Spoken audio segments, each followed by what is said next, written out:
a new episode of ETRetailCafe by ETRetail, where we have decided to cover 100 retailers. We have reached somewhere around 12, 13 till now. It's a long journey for us, but we'll not make you wait. And we'll make you meet our today's guest, who is Ananth Narayanan from Mensa Brands. He is the founder of Mensa Brands, which is a house of brands here in India. He's well known for taking Myntra to new heights. And post that, he started Midlife as a co-founder, and now he's heading Mensa. So, Ananth, a warm welcome to ETRetailCafe. So, tell us about yourself, how your journey has been like from a service person to an entrepreneur. What was the idea behind that? Sure. Firstly, thank you for having me. I started off and spent 15 years at McKinsey, so in consulting, and I did a lot of automotive operations, supply chain work. So I'm what you might call an accidental e-commerce retail brands person. Myntra actually happened to be by chance. I actually happened to meet Sachin, Binny, and Mukesh, and really liked them. And there was an opening at that point. And in 2014 and 2015 beginning, right, is when this happened. And then I joined in 2015 and really enjoyed the journey. And I think that sort of helped introduce me to both e-commerce, brands, and how the consumer tastes in retail are evolving, right? And I thought there was a big opportunity, especially in the lifestyle categories, fashion, beauty, home decor. So that's where the idea originally started from. Post the Myntra sort of exit, if you will, and when Flipkart got sold to Walmart, I thought I would do something more entrepreneurial. I invested into a company which is also in retail, but it's in e-pharmacy, MedLife. And again, we grew that business and then actually sold to Pharmeasy, which is the #1 player. And now it's been 2 years since Mensa. It's been a fun journey. The reason for entrepreneurship is actually quite simple. I don't know if I could have done hugely well in a very large corporate. I was in McKinsey, which is very different. It's a partnership. I think being a CEO was quite different. And I think I always wanted to create. I think the big belief I have is if you pick a large space, you build a good team, I think almost all the rest sort of follows. Here, I think the thesis is simple. We have a very large space, which is a north of 100 billion market in fashion, beauty, and home decor. Second, I think online brands over the next 10 years will get built, or at least digital first brands, not digital only, but digital first brands will get built over the next 10 years. Felt like this is an opportunity of a lifetime, and that's why I started. And it's been very exciting. It's been a great 2 years for us. So, there must have been some ups and downs during the journey. So what were those challenges that you faced, and how did you overcome those challenges, and how did it help you shape up as a professional for the future? Yeah, so firstly, by the way, I think there are ups and downs everywhere. Yeah. I think unfortunately or fortunately, most times you cover the ups, not the downs. But I think the downs are a lot of learning. Yeah. As I think back on my experience, I feel like Mensa is a culmination of many experiences. From Myntra, I sort of learned how to scale a business, maybe. Right? McKinsey was a lot about financial engineering, thinking through P&L, balance sheet, acquisitions, valuation. MedLife, I think, was a tough experience for us. We were able to sell eventually to Pharmeasy, and I think that led to a very good outcome, but we went through some tough times. So importance of cash flow and managing burn, etc., became important. So all of these, I think, are culminations of experiences. I feel like Mensa, I've sort of hopefully bring a lot of the learnings from all those different experiences to bear to see how can you build something that lasts for multiple generations. Okay, so how many brands have you launched under the Mensa Brands, and how are you planning to take them going ahead? Yeah, so look, in Mensa now we have about 20 brands, and it's sort of divided a third between fashion, beauty, and FMCG and home decor. Very excited about what we call our breakout brands. We have multiple. So to give you an example, I'm wearing Dennis Lingo, which is one of our breakout brands, which is men's casual wear. It's grown 6x from the time when we launched, and it's been great, right? And we want to try and take it global. We want to try and take it offline. Our first offline store is opening in Bombay. We have a brand called My Fitness, which is peanut butter, and it's one of the fastest growing peanut butter companies in India, and it's like #1 on Amazon, #1 on Flipkart, etc., etc. So that's very exciting. We have a very exciting fragrance brand called Villain, which we're now entering into personal care and so on.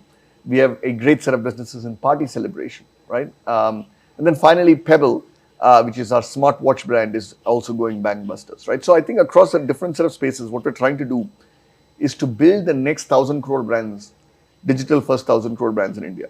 I think our vision is in 5-7 years, if you can have anywhere north of 5-6-7 brands that are over 1,000 crores, then you're starting to really build scale, and that's really what we're trying to do. So tell me, you have lots of brands from different categories, but which one is your favorite brand? I mean, see, every parent has a favorite kid that ways. Actually, by the way, I have 3 kids. I don't have a favorite kid. So I like many of the brands. So if I were to pick one in each segment, I'm very excited about Dennis Lingo in fashion.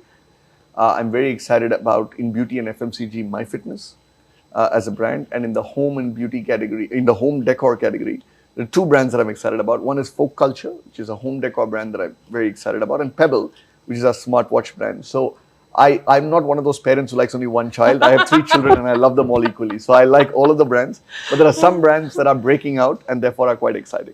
Okay, so tell me, you have seen, you have worked across various categories, Yes. right? So how have you seen the consumer behavior changing across all the categories, and what do you foresee for the consumers? What is the expectations going to be in the future? So I think there's been massive change. If I take an 8-year view, which is when I've been exposed to e-commerce, I think one is, so when somebody came online in e-commerce, it would take them 2 years before they bought a product. Yeah. That time is now 6 to 8 months. So, COVID, all of that has shortened that time frame. I think that's number one. Number 2 is, while call it 8% of retail is e-commerce, roughly, Yeah. right? If you think about it, I think the amount of digital influence is much higher. So even if you don't buy online, you go and research online before you buy offline, right? So the journey is sort of online plus offline. Third is, I think the big takeaway that I have is, ideally for a consumer, and if you're a brand or a house of brands like us, you should be present wherever the consumer is. Yeah. So whether it's online or offline, it doesn't matter. You need a seamless experience where the consumer journey is the same. So in India, I believe that over 100 crore brand, right, and we have multiple now in our portfolio, you need to start going offline. Because without that, the consumer doesn't get to touch and feel the product. But you need a great online presence because that's where they discover you, right? So that's the, I think, journey difference in consumer that's happened. And I think it's very exciting because there's a new way now of building brands, right, in India. So phygital experience is what consumers are looking forward That's to. exactly right. I think phygital experience, and I think being very clear that the consumer journey can begin anywhere, but you need to have it seamless wherever it starts. Yes. So, Ananth, tell me one more thing that you have seen. You have worked across various sectors, various companies. There must be some values that you must have gathered in all these companies, and you must be following all these values here at Mensa also. Yeah. So, what are those values? Yeah, so great question. See, I think one of the first things we did is our overall vision is building a global tech-led house of brands, right? Global means something, tech-led means something, brands mean something, right? All of these actually matter. Then, interestingly, for a company which is only 2 years old, one of the first things we did define were a set of values. So I wanted to talk about maybe some of them. The first is think big. Again, seems very simple, right? But every time we start something, the question for us always is, can you see 100x from where you are? And I think that changes the mindset, right, of how you do it. You always have to bring technology in because you can't create non-linearity otherwise. The second is we have a mindset of frugality. So, one of our values is frugality, which doesn't mean being cheap. It actually means being able to do more with less. And how do you actually use, again, innovations to make frugality work? The third value that I'm very excited about is caring meritocracy. And I think both words mean something. We're a very caring organization, but we're also meritocratic, right? I mean, you need to have, you're a sports team, right? So you need both caring and meritocracy. And I think customer first. Customer first, I think is, again, we have 20 brands. One of the only things that we are sort of black and white about is quality and consumer experience. There, I think it's black and white for me. I think there are many things, if business doesn't do well, it's okay. But you can't provide bad consumer experience. And for us, being in the top decile of consumer experience is important for every one of our brands. And every one of our brands is in the top decile of their particular segment. The last is we work with we've acquired a bunch of brands. So being fair, fast, and friendly is important with the external ecosystem. And therefore, I think we may or may not agree, we may not get to a deal, but can we be perceived as fair and fast? I think is the other value that we go after. So I think all these values are very important to us. And I think values are not what's written on paper or on the walls. Values are what you do when nobody's watching. True that. Right? And I think that's what we try and do. So Ananth, my next question to you is, technology is what you have always bet big upon. How do you think technology is going to reshape the retail industry going ahead? Yeah, I think it's going to be massive. Look, first, the amount of data that's available is incredible, right? So One of the things is consumer experience could never be measured well in a purely offline world. Now the digital paper trail on consumer experiences is incredible, right? So the ability to sort of manage consumer experience both on social media, internally, externally is really important. The second is product development can be done much more tech forward. So at Mensa, for example, as you think about what color of t-shirt you need to have, we use a lot of technology. We actually scrape the web. We look at Instagram trends and basically say what colors will sell. That allows for less wastage. Yeah. Right? Or if you take, for example, pricing. Pricing in an offline world or a non-data led world is a very sort of judgment-based exercise. Here you have the perfect volume price elasticity curve every time. And therefore we can do tech-led pricing, which I think we've built in-house and we're very proud about, and that's great, right? Likewise, in an offline retail experience, right, what matters is where in the shelf are you placed. In the online experience, it's the first 6 swipes on a mobile phone. Yeah. So how do you get onto the first 6 swipes without organically? Means you have to understand the algorithm of all of the marketplaces and figure out how do you actually play that. So these are just some examples, but I think everything from inventory optimization to pricing to product development in retail and brands is going to be more and more tech-led. And I think that's a good thing. I think you'll make better decisions. So are you taking some help from any service provider to build your technology, or are you building it on your own? So we do both. We have a fantastic tech team, product and tech team, that actually builds out a lot of our functionality. But we basically always think about make versus buy, because I think you should have an ecosystem play. So when there are players who are doing it externally that we feel good about, then we partner with them. When we think it's core to us, we build it in-house. So we do a little bit of both. So as we go through every year our product roadmap, we sort of say what should we do in-house, what should we do externally. Oh, that's nice. So one thing which has cropped in my mind is, why did you plan to build a house of brands and not one brand in particular and expand it in a big way? So I think it's a great question. Firstly, by the way, India is a brand-starved market, right? Yeah. If you think about fashion, beauty, and home, 80% is unorganized and 20% is branded, Yeah. right? So the number of brands are going to go up. Second, I think brands have specific meaning. Brands have purpose. It's very hard to have multiple purposes. It's hard to have one brand that goes across fashion, goes across peanut butter, and goes across smartwatches. So I think you need brands that are purpose-built for a customer, which has a purpose and a meaning to a customer and a customer segment. So I think brands need focus and brands need to have meaning.